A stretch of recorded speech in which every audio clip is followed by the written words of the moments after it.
Shift focus to the Budgam encounter. What we're hearing is that violent protests broke out just near the encounter site, and we're also hearing that several people have sustained injuries. The mob clashes with security forces as they were engaged in an encounter, and these are the visuals of what exactly happened. As you can see, young children once again pelting stones at the security forces while they were engaged in that particular encounter that is still going on. In fact, the encounter was on between the security forces and militants in Chadura in Budgam, in Kashmir's Budgam district. And while the encounter was still going on, there were reports of stone pelting. And as you can see, the visuals of the young boys pelting stones at the security forces. This is an encounter that broke out in Chadura in Kashmir's Budgam district.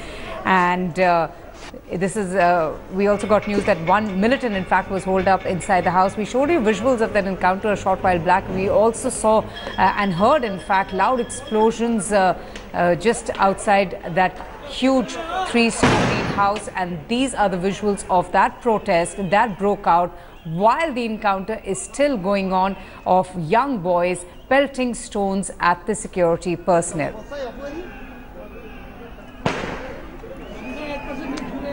Now, if you remember, the army chief had warned earlier that weapons will be used on locals interfering in anti-terror operations. As you can for yourselves see, while the security forces are trying their best to flush out the militants holed up inside that house, here are a bunch of kids, small young boys, pelting stones at the security forces. Executive Editor Gaurav Sawant is joining us. Gaurav, you know, isn't this absolutely shocking when there are clear instructions to the locals, to young children, to stay away from encounter sites? We are seeing visuals of these young boys pelting stones at the security forces. You know, they're literally being coaxed out, forced out of their houses is what security forces tell India Today. At this point of time, what we now know is, unfortunately, one civilian was killed in a stray bullet fire during exchanges between security forces and terrorists holed up inside that house in Budgam. Now, that angered more people. More people have now come out of their homes. They're targeting the security forces. But as you can see from these images, the security forces are not retaliating. And just yesterday, the Supreme Court asked the government to come up with a response to an alternative to use of pellet guns. So the security forces, they cannot use live ammunition, they cannot use pellet guns. In such a situation, when a murderous stone pelting mob attacks the security forces, how do they respond? And that's the question here. Security personnel also get injured in the stone pelting, but as of now, it's a pitched battle. So each time the mob comes forward, tries to obstruct the military operation, there is a three-layered security cordon that they attempt to put in place. There is the J&K police, there is the CRPF, and then the army that's carrying out the operation. So the J&K police and the CRPF, they keep trying to push back the stone pelting mob, whether it's using batons, whether it's using a slingshot or hitting back with the same stones because of the restrictions on the use of pellet guns, Avantika. You're saying that these boys are being forced to disrupt the anti-terror operations, or perhaps that's the information, but didn't the chief make it very clear that those interfering in anti-terror operations will be considered anti-nationals? Why are they disrupting, you know, the anti-terror operation when the encounter is still on, Gaurav? See, at this point of time, we can see the riot police or the CRPF and the J&K police use tear gas shells. So they're firing tear gas into the mob, trying to push the mob back. But, you know, because of the wind, tear gas could go any way, either, hit the mob, or the gas could affect security forces themselves and prevent their operations or obstruct their operations. The army chief did issue a warning, but the warning hasn't been carried forward. These are just words not followed up by action. And this, in fact, emboldens the terrorists and their overground workers and the stone pelting mob even further, because now they're going ahead and targeting security personnel. Yes. Yesterday, there were two instances where anti-national elements barged into houses of police personnel and ransacked those houses and left after firing in the air. So because army has issue, they speak a lot. if it's not followed up by action on ground, it only emboldens these elements. Oh, absolutely. And Shuja ul Haq is also joining us for more details on the encounter that is presently still on. Shuja, just quickly, first of all, give us an update. The last time I spoke to you, you said that, in fact, we heard and saw for ourselves the loud explosions outside the three-storied house. What is the latest on the operation that presently is underway?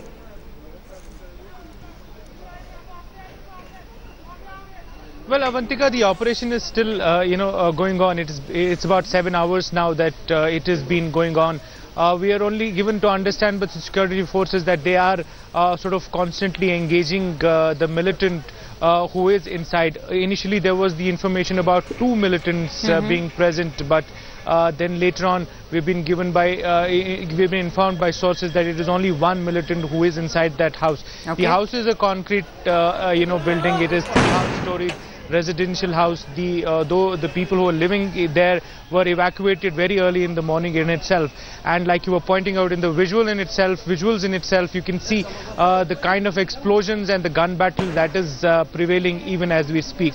Now, what has happened ever since then is that a lot of people from adjoining areas, particularly youngsters, have started gathering around and are protesting, and this is something that leads to clashes, and then clashes turn very, very violent. We already reported that what are these young boys protesting about? Has succumbed to his injuries. Because there's a clear attempt to sabotage the ongoing anti-terror operation.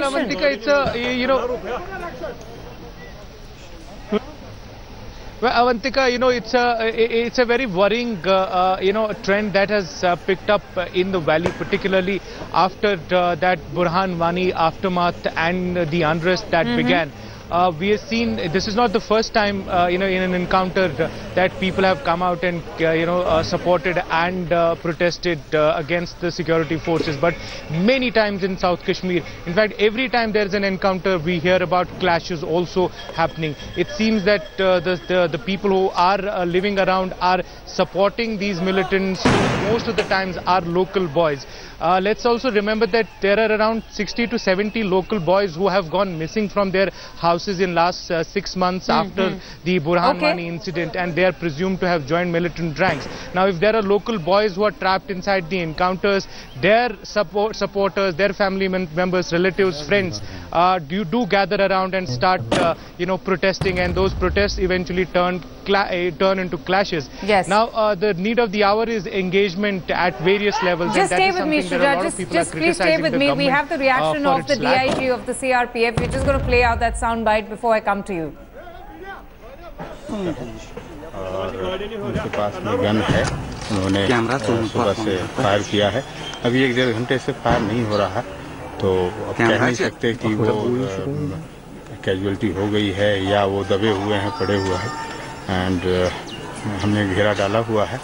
अभी para की team अंदर घुसने का प्रयास कर रही है और लेट्स सी आगे की क्या होती है। तो कितने मिलिटेंट से कुछ जानकारी है?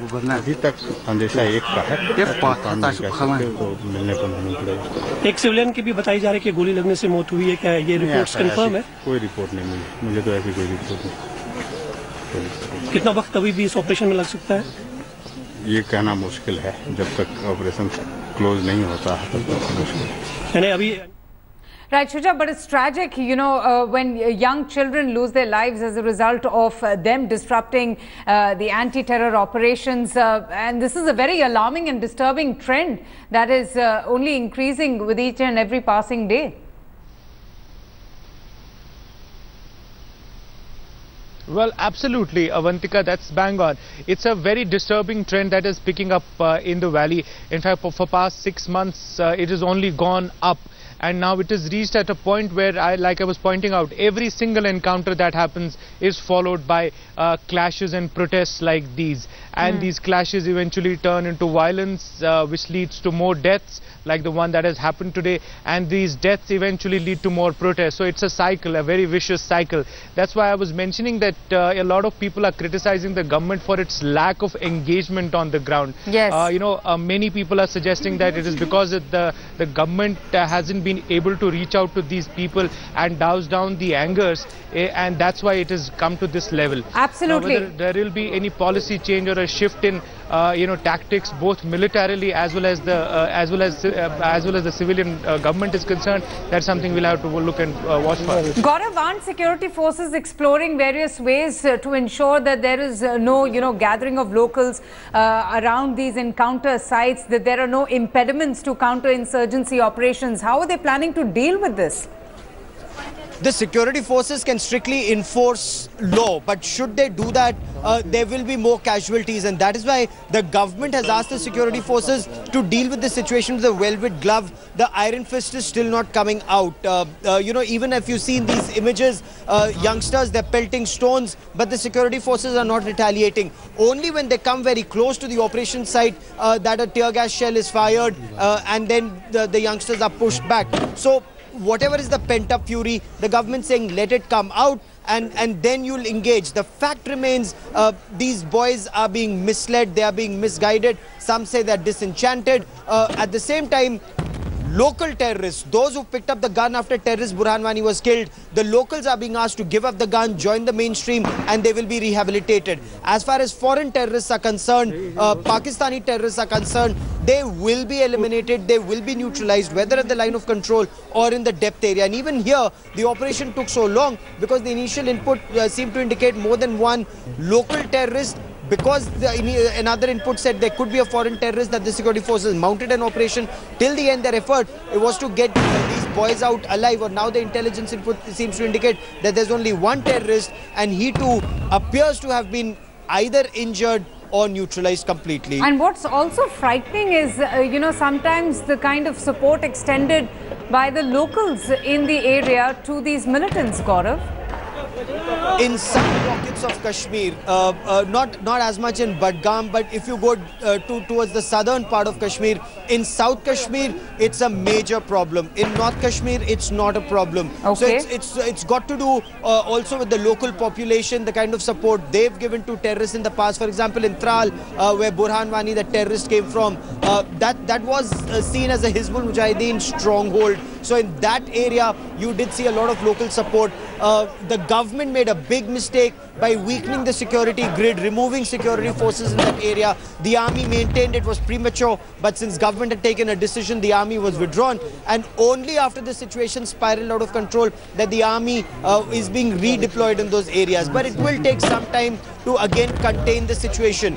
The situation will be contained, but as Shuja was rightly pointing out, the army can contain a situation, bring it to a certain point. After that, the political activity has to take over. Unfortunately, that does not happen, and then it's a cycle of violence that we see every couple of years in Jammu and Kashmir. Absolutely. And Shuja, we have seen hardly any political activity as far as the state government is concerned. I'm just wondering, you were speaking of various levels of engagement that one needs to get into. Why has there been such a deafening silence from the Chief Minister?